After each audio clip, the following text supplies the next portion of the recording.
Welcome friends, welcome to master CBSE. तो हम जो चैप्टर पढ़ रहे थे उस चैप्टर का नाम है सेल, बराबर। और अभी तक उस पे मैंने 2 वीडियो बना चुका हूं, ठीक है। उसमें फर्स्ट वीडियो में हमने इंट्रोडक्शन देखा था, यस। अबाउट सेल हमने साइज पे बात की थी, शेप पे बात की थी। फिर उसके नेक्स्ट जो वीडियो था, जो सेकेंड वीडियो था, उस पे हम लोगों ने सेल मेम्ब्रेन, बराबर, प्लाज्मा मेम्ब्रेन, डिफ्यूजन, ऑस्मोसिस, ये सब टॉपिक कवर किए थे, बराबर। आज हम 2 टॉपिक कवर करने वाले हैं, बराबर। और वो टॉपिक है सेल वॉल, वो टॉपिक है सेल वॉल और न्यूक्लियस, ठीक है, बराबर। सेल वॉल और न्यूक्लियस। तो पहले पढ़ते हैं सेल वॉल, ठीक है। तो सेल वॉल के बारे में वहां जो देखो एक्टिविटी भी दी है, पर एक्टिविटी एक्चुअली कैसा है, जैसे कि सेल वॉल स्टार्ट होने से पहले एक्टिविटी के बारे में दिया है, बराबर। फिर न्यूक्लियस स्टार्ट होने से पहले एक्टिविटी दिया है, बराबर। तो इन एक्टिविटी में हमको बस ऑब्जर्व करके ये समझना है कि ये सेल में ये भी एक स्ट्रक्चर है, बराबर, जिसके बारे में हम लोग इधर थोड़ा सा एक्सप्लोर करने की कोशिश करेंगे। तो सेल वॉल, सेल वॉल क्या है? सेल वॉल एक रिजिड स्ट्रक्चर होता है, बराबर। सेल वॉल जो है ये एक रिजिड स्ट्रक्चर है जो कि सेल मेम्ब्रेन के आउटसाइड होता है। जैसे कि ये सेल है, बराबर, बराबर, ये सेल है। और तो ये जो ब्लू बाउंड्री जो बनाई है मैंने, ये सेल मेम्ब्रेन है। और उसके आउटर होती है ये जो ब्लैक कलर से मैं बना रहा हूं, इट इज सेल वॉल। जो ब्लैक कलर से मैंने बाउंड्री बनाई है, ये स्ट्रक्चर है सेल वॉल, ठीक है। अब मैं सेल वॉल के बारे में कुछ दो चार बातें आपको एक्सप्लेन कर देता हूं पहले। कि जैसे कि मैंने आपको इसके पहले ही बताया था कि पूरे लिविंग वर्ल्ड में कितने किंगडम है? 5 किंगडम्स है।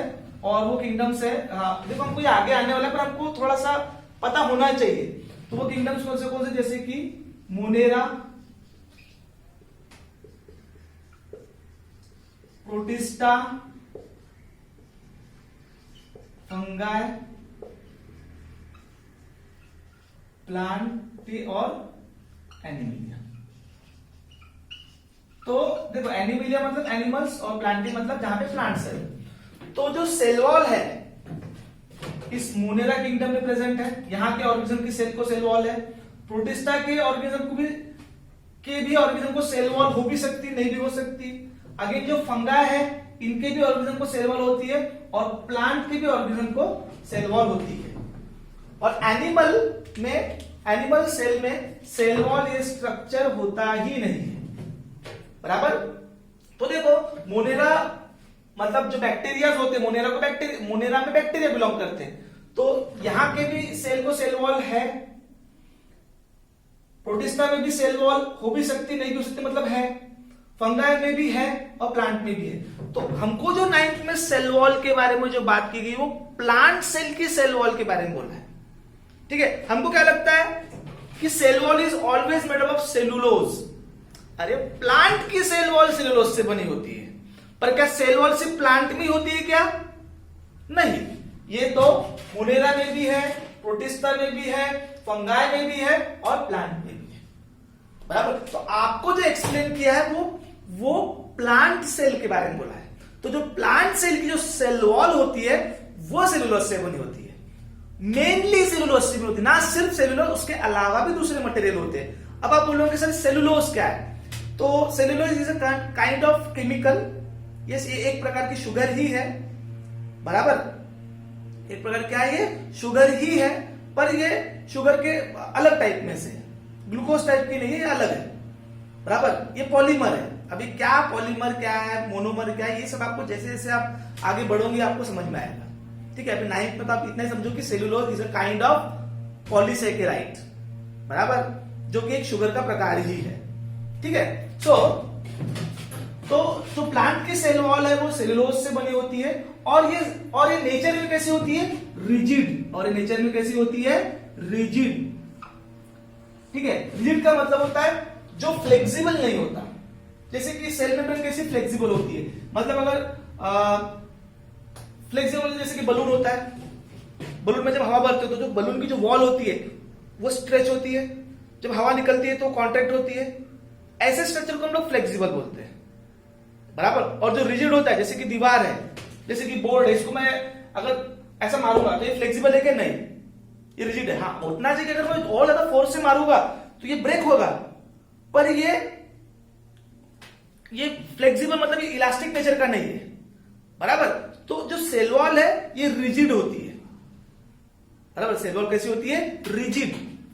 अब तो बोलोगे सर ठीक है, सेल वॉल रिजिड है। अब रिजिड और परमिएबल, ये दोनों चीजें अलग होती है। परमिएबल मतलब, परमिएबिलिटी मतलब वो जो चीजों को अपने में से अलाउ करती है। तो आप देखो, बहुत लोगों को लगेगा कि सर सेल वॉल आउटर है, सेल मेम्ब्रेन अंदर है, तो जो भी मटेरियल है वो तो सबसे पहले सेल वॉल को क्रॉस करेगा। और हमने इसके पहले जो ऑस्मोसिस देखा था या डिफ्यूजन देखा था, उसमें जो भी मॉलिक्यूल था वो सेल मेम्ब्रेन को क्रॉस करके आ रहा था, बराबर। पर सेल मेम्ब्रेन से भी पहले तो आउटर क्या पड़ रही है? सेल वॉल पड़ रही है। और आप बोल रहे हो कि सर सेल वॉल तो रिजिड है, बराबर। तो rigid is different thing and permeability is different thing. इसका एक बेस्ट एग्जांपल अगर मैं आपको बताऊं तो आपके घर में जैसे कि खिड़की होती है, खिड़की सभी के घर में होंगी। अब खिड़की को क्या होता है, उसको खिड़की को स्लाइड, एक तो डोर होता है, बराबर, स्लाइड वाला, एक तो कांच का वो ऐसा स्लाइडर होता है, या फिर खोलने वाले इस टाइप की खिड़की, तो उसमें वो दरवाजे भी होते हैं, बराबर। पर उसके सामने एक और क्या लगी होती है, वो आयरन की ग्रिल लगी होती है, बराबर। अब उस ग्रिल को आप सेल वॉल के साथ कंपेयर कर सकते हो। कैसे? देखो कि वो ग्रिल रिजिड भी है, पर वो हवा को आने दे रही है क्या? बिल्कुल आने दे रही है, बराबर। तो वो एक स्ट्रक्चर समझ लो। जैसे कि और एक एग्जांपल लेते हैं, जैसे कि जो पुलिस वालों की जो गाड़ी होती है, उसमें उनके जो गाड़ी का जो ग्लास होता है उसके सामने एक ऐसी जाली लगी होती है, जिससे कि वो इधर से उधर आर पार देख पाते, मतलब वो लाइट को अलाउ कर रहा है इधर से उधर। पर अगर किसी ने पत्थर मारा तो वो सबसे पहले किसको लगेगा? जाली को लगेगा, जिससे कि वो कांच प्रोटेक्ट हो गया, बराबर। तो वैसा ही ये जो सेल वॉल है ये परमिएबल है, किसी पर्टिकुलर साइज के मॉलिक्यूल को अलाउ करता है इधर से इधर, इधर से इधर, पर नेचर में कैसी है? रिजिड है। यस, तो इस स्ट्रक्चर को हम सेल वॉल बोलते हैं, बराबर, जिससे कि इस सेल को क्या होता है? सपोर्ट मिल जाता है, बराबर। इसलिए देखो, इससे एक और चीज होती है कि अगर सपोज सेल के अंदर का साइटोप्लाज्म है, इसमें एंडोऑस्मोसिस से वाटर जा रहा, इससे क्या होगी? सेल स्वेलअप होंगी। तो ये जो चीज स्वेलअप होंगी एक पर्टिकुलर लिमिट तक ही स्वेलअप हो पाएंगी। क्यों? क्योंकि उसके बाद क्या है? सेल वॉल है, तो सेल वॉल उसको ज्यादा अलाउ नहीं करेंगे, बराबर। इस कारण से ये सेल ब्रस्ट नहीं हो पाएंगी। इसलिए आपने जो पिछली एक्टिविटी में एग्जांपल देखा था कि रेजिन्स को आपने जब पानी में डाला था तो वो सिर्फ स्वेलअप हुआ था। वही अगर आपने किसी एनिमल सेल को अगर आप वाटर में डालोगे, हाइपोटोनिक सॉल्यूशन में डालोगे, तो वो बर्स्ट हो जाती है। वो बर्स्ट इसलिए हो जाती है क्योंकि वो सेल वॉल नहीं है ना, आउटर प्रोटेक्शन नहीं है ना, बराबर। तो वो उसको रोकेगा कोई नहीं, वो एक्सपांड होती चल रही है। और एक पर्टिकुलर लिमिट का जब बलून को भी जब आप हवा उसमें भरे जा रहे तो बड़ा हो रहा है, पर अब उसमें जगह ही नहीं तो क्या हो जाता है? बलून क्या होता है? फूट जाता है। तो वही आपके एनिमल सेल के साथ में होता, पर प्लांट सेल में ऐसा हो सकता है क्या? नहीं हो सकता। क्यों नहीं हो सकता? इसका देखो बेस्ट एग्जांपल बताता हूं आपको। जैसे कि आपने बलून लिया और उसको इस तरीके से हाथ से पकड़ किया, आप इधर से कितना ही फुलाओगे, वो एक हार्ट की लेयर तक ही फूल पाएगा, उसके बाद ये उसको अलाउ ही नहीं कर रही है उतना फूलने के लिए, ठीक है। तो ये एक और फंक्शन हो गया। और एक और बात कि प्लांट के पास में कैसे कोई स्केलेटल टिश्यूज नहीं होते, मतलब स्केलेटल जैसे कि बोन बोलो, कार्टिलेज, ये सब चीजें नहीं होता। तो ये जो सेल वॉल है ये उसको जो रिजिडिटी, पूरे प्लांट बॉडी को जो रिजिडिटी मिलती है ये सेल वॉल से मिलती है, क्योंकि हर सेल को सेल वॉल है और हर सेल वॉल का जो मटेरियल है वो थोड़ा थोड़ा वेरी हो सकता है। तो अगर सपोज प्लांट का कोई स्ट्रक्चर आपको बहुत मजबूत लग रहा है तो समझ जानेगा कि उसकी सेल वॉल उस हिसाब से बनी हुई है, उस स्ट्रक्चर में जो सेल है उनकी सेल वॉल ज्यादा रिजिड है, जैसे कि सुबेराइज है या लिग्निफाइड है वगैरह वगैरह। ये हम लोग जब टिश्यू पढ़ेंगे तो और थोड़ा इस पे बात करेंगे। तो that structure is called as a cell wall. Plasmolysis के बारे में तो मैंने पिछले लेक्चर में आपको बता दिया था। फिर ये बता रहा हूं कि प्लाज्मोलिसिस क्या चीज होती है कि जब एक्सोऑस्मोसिस से ये अंदर का जो पानी बहुत सारा बाहर निकल जाता है, तो ये जो अंदर का जो प्रोटोप्लाज्म है, जो ब्लू कलर का जो पूरा प्रोटोप्लाज्म है, मैंने आपको बताया था कि ये जो पूरा सेल मेम्ब्रेन के अंदर का जो पूरा कंटेंट होता है उसको हम लोग क्या बोलते हैं, प्रोटोप्लाज्म। तो वो जब वो श्रिंक हो जाता है, ठीक है, तो इस कंडीशन को हम लोग क्या बोलते हैं, क्योंकि उसको वॉल्यूम पहले यहां तक था, अब वो इतना सा हो गया, तो इस कंडीशन को हम लोग क्या बोलते हैं, प्लाज्मोलिसिस। फिर भी देखो सेल का साइज छोटा नहीं होगा इसमें, बराबर, क्यों? क्योंकि ये रिजिड है, ये थोड़ी छोटी होने वाली है सेल वॉल, बराबर। तो that's about your cell wall, ठीक है। और सेल वॉल में भी हमने सेल वॉल कौन सी पढ़ी है, प्लांट की सेल वॉल पढ़ी है, ना कि मुनेरा की, मतलब मुनेरा की सेल वॉल मतलब बैक्टीरिया की सेल वॉल नहीं देखी हमने, प्रोटिस्टा की भी नहीं देखी, ना फंगाई की देखी, हमने सिर्फ इन प्लांट्स की सेल वॉल के बारे में जाना है। तो वैसे भी हम लोग क्या कर रहे हैं, एक बेसिक सेल में कितने स्ट्रक्चर्स होते हैं उस पर बात कर रहे हैं, बराबर। तो हमारा जो सेल यूकैरियोटिक सेल में हम लोग इन दोनों को कंपेयर करके चल रहे हैं, यूकैरियोटिक सेल में हम लोग प्लांट्स और एनिमल को कंपेयर करके चल रहे हैं। और वैसे भी आपकी बुक में प्लांट और एनिमल सेल ही बनाई गई, मतलब एक प्लांट सेल में कौन से स्ट्रक्चर्स होते हैं, एक एनिमल सेल में कौन से स्ट्रक्चर्स होते हैं, कौन से स्ट्रक्चर कॉमन है, कौन से स्ट्रक्चर सिर्फ प्लांट सेल में है, कौन से स्ट्रक्चर सिर्फ एनिमल सेल में, ठीक है, यस और नो। तो दैट्स अबाउट सेल वॉल। अब हमारा नेक्स्ट जो टॉपिक है वो है न्यूक्लियस, ठीक है। तो चलो न्यूक्लियस के बारे में सबसे पहले डिस्कवरी की बात करते हैं। तो देखो उन लोगों ने क्या किया, मैंने शायद आपको इसके पहले भी स्टेनिंग वाली बात बताई थी फर्स्ट लेक्चर में, फर्स्ट या सेकंड लेक्चर में मैंने स्टेनिंग के बारे में बताया था। तो स्टेनिंग इस टेक्निक से अब इस पर्टिकुलर टाइप का स्टेन बनाया गया। यस, आप दो टाइप के स्टेनर बेसिक यूज होते हैं, एक आपका सैफ्रनिन, बराबर, सैफ्रनिन, और दूसरा है मिथिलिन ब्लू। जो मिथिलिन ब्लू होता है वो पर्पल कलर का होता है, जिससे कि न्यूक्लियस स्टेन होता है, बराबर। तो जब सेल में न्यूक्लियस स्टेन होता है तो एक पॉइंट स्ट्रक्चर दिखता है, आपको स्कूल में माइक्रोस्कोप में टीचर्स दिखाएंगे, एक तो टेम्पररी स्लाइड प्रिपेयर करके बताएंगे या फिर परमानेंट स्लाइड होगी उसमें आपको दिखाएंगे, बराबर, ठीक है। तो वो जो स्ट्रक्चर है वो तो लाइट माइक्रोस्कोप में आपको सिर्फ पॉइंट स्ट्रक्चर दिखेगा, पर अगर आप उस स्ट्रक्चर को इलेक्ट्रॉन माइक्रोस्कोप में अगर देखते हैं तो इलेक्ट्रॉन माइक्रोस्कोप में आपको उसमें नंबर ऑफ स्ट्रक्चर दिखेंगे। अगेन वो बात डिपेंड करती है कि वो सेल जस्ट नॉर्मल सेल है कि वो सेल डिवाइडिंग सेल है, क्योंकि डिवाइडिंग सेल के न्यूक्लियस में आपको और भी स्ट्रक्चर्स दिख सकते हैं, बराबर। पर again under high resolution, under in आपके इलेक्ट्रॉन माइक्रोस्कोप में। नॉर्मल माइक्रोस्कोप में भी आपको उसको पर्टिकुलर स्टेन से स्टेन करना पड़ेगा। नॉर्मल माइक्रोस्कोप में लाइट माइक्रोस्कोप में अगर आप न्यूक्लियस को, एक डिवाइडिंग सेल के न्यूक्लियस को देखोगे तो आपको उसमें भी कुछ स्ट्रक्चर्स दिखेंगे, और उन स्ट्रक्चर्स को हम लोग क्या बोलते हैं, क्रोमोसोम्स। पर अगेन वो चीज आपको फिलहाल नहीं है, वो आपको 11th-12th में आएगी। तो अब हम न्यूक्लियस पे बात कर रहे हैं। तो न्यूक्लियस की डिस्कवरी किसने की थी, दैट इज रॉबर्ट ब्राउन ने, ठीक है। तो चलो अबाउट न्यूक्लियस बात करते हैं। न्यूक्लियस ये स्ट्रक्चर एक मेम्ब्रेन बाउंडेड स्ट्रक्चर होता है जो कि यूकैरियोटिक सेल में प्रेजेंट होता है। इस टॉपिक के लास्ट में उन्होंने प्रोकैरियोटिक सेल के बारे में बताया, ठीक है। और उस प्रोकैरियोटिक सेल के बारे में शायद मैंने पिछले लेक्चर में बोल दिया है, यहां भी बोलूंगा फिर से, ठीक है। तो एक यूकैरियोटिक सेल में जो न्यूक्लियस होता है उसके स्ट्रक्चर में क्या क्या चीजें होती है, ठीक है।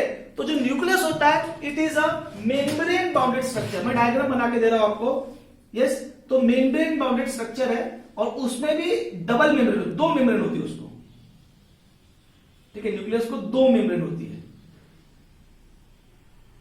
यस। और न्यूक्लियस की मेम्ब्रेन को बोलते हैं कैरियोथिका। न्यूक्लियस की मेम्ब्रेन को कहते हैं कैरियोथिका या सिर्फ न्यूक्लियर मेम्ब्रेन, बराबर। और डबल मेम्ब्रेन है और वो कहीं कहीं से अपसेंट होती है, और वो जो अपसेंट हो जाता है वो बहुत फाइन जगह है। जिस जगह से अपसेंट होती है that space is called as a nuclear pore. उसको क्या बोलते हैं, ये तो हो गया आपकी न्यूक्लियर मेम्ब्रेन, आउटर और इनर, ठीक है क्या। और वो कहीं कहीं से क्या होती है, अपसेंट होती है, that absent area is called as. बहुत फाइन है वो एरिया, मैं आपको यहाँ पे मैग्नीफाई करके दिखा रहा हूं इसलिए इतना बड़ा दिख रहा है आपको, वो इतना बड़ा नहीं होता, वो काफी छोटा होता है, ठीक है। और उस एरिया को हम लोग क्या बोलते हैं, न्यूक्लियर पोर। उस एरिया को क्या बोलते हैं, न्यूक्लियर पोर, बराबर। यस। फिर उसके अंदर जो फ्लूइड होता है, वैसे तो ये दो मेम्ब्रेन के बीच में फ्लूइड होता है, पर अगेन वो आपके लिए भी बोधन नहीं करता। इसके अंदर का जो फ्लूइड होता है उस फ्लूइड को बोलते हैं न्यूक्लियोप्लाज्म। इसके अंदर जो फ्लूइड होता है उसको क्या बोलते हैं? न्यूक्लियोप्लाज्म। तो ऑब्वियसली आप क्या करो, इस पूरे बोर्ड को सेल कंसीडर कर लो।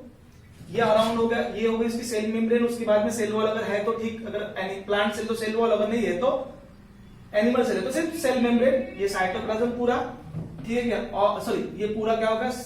Boundary cell membrane. और ये जो पूरा व्हाइट व्हाइट पोर्शन है ये हो गया आपका साइटोप्लाज्म, ठीक है। तो साइटोप्लाज्म बाहर का, अंदर का जो है ये क्या है? न्यूक्लियोप्लाज्म, ठीक है। उसके अलावा और क्या दिख रहा है स्ट्रक्चर में? एक सॉलिड राउंड बॉडी दिखती है यहाँ पे, and that solid body is called as a, तो देखो ये इसको बोलते हैं न्यूसेलस, इसको बोलते हैं न्यूसेलस, ठीक है। ये जो फ्लूइड है उसको क्या बोलते हैं? न्यूक्लियोप्लाज्म। अगेन ये 9 के हिसाब से थोड़ा ज्यादा है, पर फिर भी थोड़ा सा ज्यादा पढ़ लेते हैं, कोई प्रॉब्लम नहीं है, ठीक है। तो इतने स्ट्रक्चर्स है, और भी है, और एक मेन चीज आपकी बुक में एक्सप्लेन की वो बता रहा हूं मैं, ठीक है। तो यहाँ पे जब उसको आप अंडर रिजोल्यूशन हाई पावर पे आप देखोगे उसको स्टेनिंग करके, तो यहाँ पे आपको ऐसे बहुत सारे थ्रेड लाइक स्ट्रक्चर मिलेंगे, and that thread like structure is called as a chromatin fibre, ठीक है। यहाँ पे इसको बहुत थ्रेड लाइक स्ट्रक्चर मिलेंगे, that thread like structure is called as a chromatin fibre. अब तुम बोलोगे सर वहां तो उन्होंने क्रोमोसोम बोला है, आप बोल रहे क्रोमैटिन फाइबर। तो मैं आपको एक बात बता देता हूं कि जो क्रोमोसोम जो स्ट्रक्चर है वो आपको सिर्फ डिवाइडिंग सेल में दिखेगा। जब अगर सेल डिवाइड हो रही है तो उसी सेल में आपको क्रोमोसोम स्ट्रक्चर दिखेगा। अगर सेल डिवाइडिंग नहीं है तो उसमें आपको क्रोमोसोम नहीं, ये क्रोमैटिड फाइबर्स दिखेंगे। अब इसमें मैं आगे बात कर रहा हूं कि क्रोमैटिड फाइबर क्या चीज है, बराबर। क्रोमैटिड फाइबर क्या चीज है, क्रोमोसोम क्या चीज है, और डीएनए क्या चीज है, ठीक है। तो मैं आपको सबसे पहले बता दूं कि बेसिकली न्यूक्लियस में ये जो चीज है ना, ये चीज डीएनए, ये चीज है क्या है? डीएनए। पर ये जो चीज, ये क्रोमैटिन फाइबर जो स्ट्रक्चर जो बना है, ये किस चीज से बना हुआ है? डीएनए से। डीएनए का फुल फॉर्म क्या है? Deoxyribose nucleic acid, deoxyribose nucleic acid, ठीक है। D stand for deoxyribose, N for nucleic, and A for acid, deoxyribose nucleic acid. इसका और एक भाई है आरएनए। यस, ये डीएनए अलग चीज है, आरएनए अलग चीज है। इसका फुल फॉर्म है ribose nucleic acid, ribose nucleic acid, ठीक है। तो उसमें से हमारे को फिलहाल अभी डीएनए पे बात करनी है, क्योंकि ये डीएनए जो होता है ये बहुत ही मेन स्ट्रक्चर होता है दुनिया की हर लिविंग सेल के लिए। दुनिया की हर लिविंग सेल में ये स्ट्रक्चर बहुत जरूरी है। अब ये स्ट्रक्चर क्यों जरूरी है इससे हम लोग आगे बात करते हैं, ठीक है। तो सबसे पहले मैं डीएनए पे बात कर लेता हूं कि जो डीएनए होता है वो फाइन सी थ्रेड होती है, वो इतनी फाइन है कि आपका नॉर्मल माइक्रोस्कोप तो उसको देख ही नहीं पाएगा। अगर आपको किसी बुक में डीएनए की डायग्राम अगर दिखती है तो ये आप समझ लो कि वो डायग्राम इलेक्ट्रॉन माइक्रोस्कोप में देखी हुई डायग्राम है। आपका नॉर्मल माइक्रोस्कोप तो उसको स्टेन करने के बाद भी नहीं देख पाएगा, वो इतना थिन है कि वो स्टेन भी नहीं हो पाता, बराबर। और आपको नॉर्मल माइक्रोस्कोप में अगर ये चीज दिख रही है तो समझ लेना कि ये चीज स्टेन हुई करके दिख रही है, बराबर। तो ये हाई पावर पे, वो भी आपके जो लैब में माइक्रोस्कोप उसमें तो देख ही नहीं सकते, पर अगर कोई उससे भी थोड़ा सा हाई रेजोल्यूशन वाला माइक्रोस्कोप है उसमें भी अगर आप देख पा रहे हो तो समझ लेना कि वो स्टेन हुआ करके देख पा रहे हैं। तो डीएनए से इतना थिन है कि वो स्टेन भी नहीं हो पाता ठीक से। तो इसलिए वो आपके नॉर्मल माइक्रोस्कोप, लाइट माइक्रोस्कोप कितना भी हाई पावर हो लो, उसकी वो रेंज ही नहीं है। वो इलेक्ट्रॉन माइक्रोस्कोप में ही ऑब्जर्व किया हुआ डायग्राम है, ठीक है। तो देखो डीएनए, अब डीएनए ही जब थोड़ा सा कंडेंस होता है, डीएनए जब थोड़ा सा कंडेंस होता है तो बनता है क्रोमैटिन फाइबर, ठीक है। डीएनए जब कंडेंस होता है तो जब वो डीएनए कंडेंस होता है तो प्रोटीन के साथ और ऐड, उसमें वो प्रोटीन भी ऐड होता है। तो डीएनए जब थोड़ा कंडेंस होता है तो बनता है क्रोमैटिन फाइबर, और फिर जब ये और कंडेंस होता है तो बनता है क्रोमोसोम। तो ये जो क्रोमोसोम जो स्ट्रक्चर है, it is nothing but condense form of DNA. Chromosome is nothing but condense form of DNA, बराबर। एक एग्जांपल लेते हैं ना, जैसे आपके घर में, सभी के घर में धागे का बंडल होगा, बराबर। अब वो धागे के बंडल को आप खोलो तो शायद उसकी लेंथ कितनी कितनी बड़ी लेंथ होगी, शायद आपके घर को 2-3 बार आप राउंड मार सकते हो, इतनी उसकी लेंथ होगी। और वो थिन कितना है, वही जब कंडेंस करके आप उसको धागे के बंडल में कन्वर्ट कर देते हो, ठीक, वो छोटा सा वो पूरा धागा उस बंडल में आपके जेब में भी आ गया, बराबर।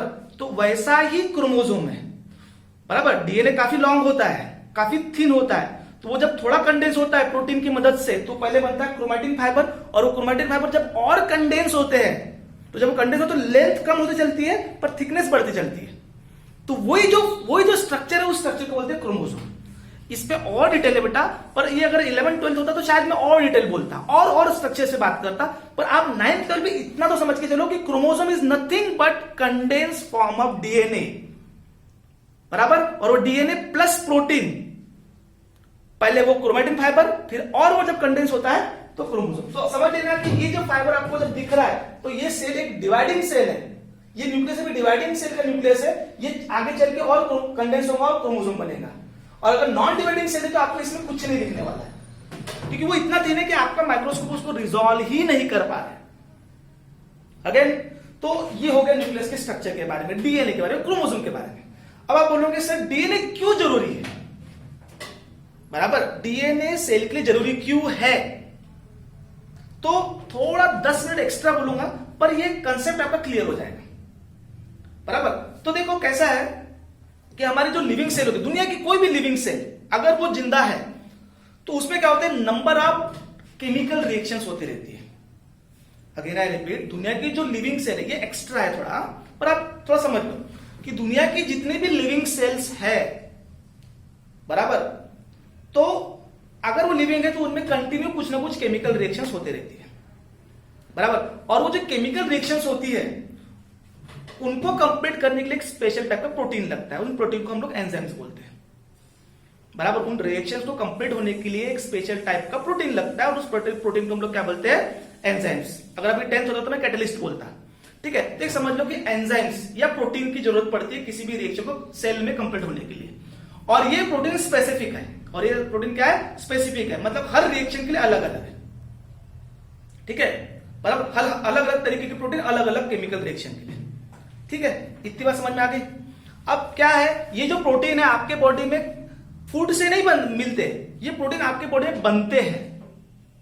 ये जो प्रोटीन है जिनसे आपके एंजाइम्स बनते, प्रोटीन से आपकी बॉडी में एंजाइम्स बन सकते हैं, हार्मोन बन सकते हैं, कुछ भी चीजें हमारे बॉडी में जब प्रोटीन बोलते हैं, वो सिर्फ प्रोटीन नहीं है, वो प्रोटीन बॉडी में हार्मोन्स के रिस्पॉन्स, हार्मोन्स बनते हैं, उनसे एंजाइम्स बनते हैं, डाइजेस्टिव एंजाइम, जितने भी हमारे बॉडी में जो काम की चीजें, वो मैक्सिमम चीजें प्रोटीन की मदद से बनती है। हमारे जो हेयर से भी प्रोटीन से बने हुए, बराबर। तो वो जो केमिकल रिएक्शन को कंप्लीट करने के लिए जो एंजाइम्स लग रही है, वो प्रोटीन से बने हुए, बराबर। और ये प्रोटीन हमको खाने से नहीं मिलते, ये प्रोटीन हमारे बॉडी में बनते हैं, बराबर। तो चलो इसका एग्जांपल, इसको किस तरीके से समझे कि ये प्रोटीन बनते कैसे हैं। तो एक एग्जांपल दे रहा हूं मैं, एक एग्जांपल कि सपोज आपके क्लास के कोई भी 3 लड़कों को कंसिडर कर लो जिनको कुकिंग आती है। एग्जांपल समझा रहा हूं कि आपके क्लास के कोई 3 लड़कों को या लड़कियों को कंसिडर करो जिनको कुकिंग आती है, ठीक है। अब तीनों को मैं क्या करता हूं, सेम मटेरियल प्रोवाइड करता हूं, यस, और हाफ एन आवर उनको समय देता हूं कि तुम आप इस मटेरियल से कुछ बनाओ, ठीक है। तो वो मटेरियल क्या किया मैंने, तीनों को गेहूं का आटा, यस, ऑयल और वो नमक मिर्ची वगैरह वगैरह सब दे दिया, बराबर। और तीनों को मटेरियल सेम, टाइम भी सेम दिया। अब तीनों को जब मैंने आधे घंटे बाद बोला कि आपने क्या बनाया, तो एक ने क्या किया, पराठे बनाए उस आटे से, एक ने उस आटे से पुड़िया बनाई, पूरी, और एक ने उसी आटे से नॉर्मल जो फुलके होते हैं, पराठे अलग होते हैं, फुलके जो आपकी नॉर्मल घर में जो रोटियां होती है वो बनाए फुलके। अब आपको पता है कि तीनों चीजें गेहूं के आटे से बनी है, तीनों की चीजें में लगभग इंग्रेडिएंट जो है थोड़े थोड़े ही अलग है, पर तीनों चीजें अलग है, बराबर। तो तीनों की प्रोसेस अलग है, तीनों को बनाने की प्रोसेस अलग है, पर जबकि मटेरियल लगभग सेम ही है।